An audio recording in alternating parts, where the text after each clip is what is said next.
एक ऐसा मुद्दा जिसका सीधा असर देश की अर्थव्यवस्था, महंगाई, उद्योग, व्यापार और आम लोगों की जेब पर पड़ता है। अंतर्राष्ट्रीय बाजार में कच्चे तेल की कीमतें लगातार उतार चढ़ाव देखने को मिल रहा है। इसी बीच कांग्रेस पार्टी ने केंद्र सरकार से मांग की है कि बढ़ती तेल कीमतों का बोझ आम जनता पर नहीं डाला जाए। विपक्ष का कहना है कि यदि पेट्रोल और डीजल की कीमतें में बढ़ोतरी होती है तो इसका असर केवल वाहन चलाने वालों तक सीमित नहीं रहेगा, बल्कि पूरी अर्थव्यवस्था प्रभावित हो सकती है। लेकिन सबसे बड़ा सवाल यह है कि आखिर अंतर्राष्ट्रीय तेल कीमतें क्यों इतना बढ़ रही है? कांग्रेस की मांग क्या है? सरकार के सामने क्या चुनौतियां हैं? और यदि तेल की कीमतें बढ़ती है तो आम जनता पर इसका क्या प्रभाव पड़ सकता है? भारत अपनी जरूरत का अधिकांश कच्चा तेल विदेश से आयात करता है। भारत दुनिया के सबसे बड़े तेल आयातक देश में शामिल है। देश में उपयोग होने वाले कच्चे तेल का बड़ा हिस्सा पश्चिम एशिया, रूस और अन्य देशों से खरीदा जाता है। इसलिए अब अंतर्राष्ट्रीय बाजार में तेल महंगा होता है तो उसका असर भारत पर भी पड़ता है। पिछले कुछ समय से पश्चिम एशिया में भू राजनीतिक तनाव बढ़ा है। दुनिया में कई हिस्सों में युद्ध और संघर्ष की स्थिति बनी हुई है। ऐसे हालात में तेल आपूर्ति को लेकर चिंता बढ़ जाती है। जब बाजार को लगता है कि तेल की सप्लाई प्रभावित हो सकती है तो कच्चे तेल की कीमत बढ़ने लगती है। यही कारण है कि अंतर्राष्ट्रीय बाजार में तेल की कीमतों में तेजी देखने को मिल रही है। अब बात करते हैं कांग्रेस की मांग की। कांग्रेस का कहना है कि यदि अंतर्राष्ट्रीय बाजार में तेल महंगा हो रहा है तो सरकार को आम जनता को राहत देने के लिए कदम उठाने चाहिए। पार्टी का तर्क है कि पेट्रोल और डीजल की कीमतों में वृद्धि से महंगाई बढ़ती है।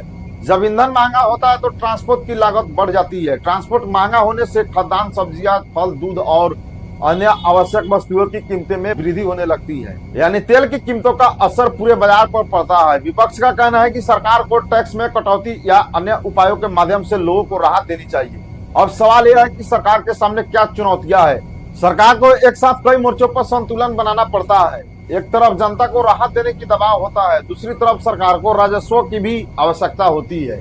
पेट्रोल और डीजल पर लगने वाले कर सरकारों की आय का महत्वपूर्ण स्रोत होते हैं। इन्हीं पैसों से सड़क, रेल, स्वास्थ्य, शिक्षा और अन्य विकास कार्यों पर खर्चा किया जाता है। यदि करों में बड़ी कटौती की जाती है तो सरकारी आय पर असर पड़ सकता है। इसलिए सरकार को हर निर्णय सोच समझकर लेना पड़ता है। तेल महंगा होने से अर्थव्यवस्था पर क्या असर पड़ता है? जब ईंधन की कीमतें बढ़ती है तो उद्योगों की लागत भी बढ़ जाती है।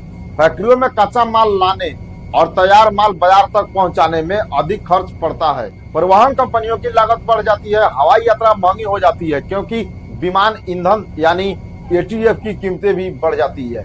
रेल और सड़क परिवहन पर भी प्रभाव पड़ सकता है। इसका असर अंततः उपभोक्ताओं पर पड़ता है। विशेषज्ञों का मानना है कि लंबे समय तक ऊंची तेल कीमतें बनी रहने पर आर्थिक विकास की गति प्रभावित हो सकती है।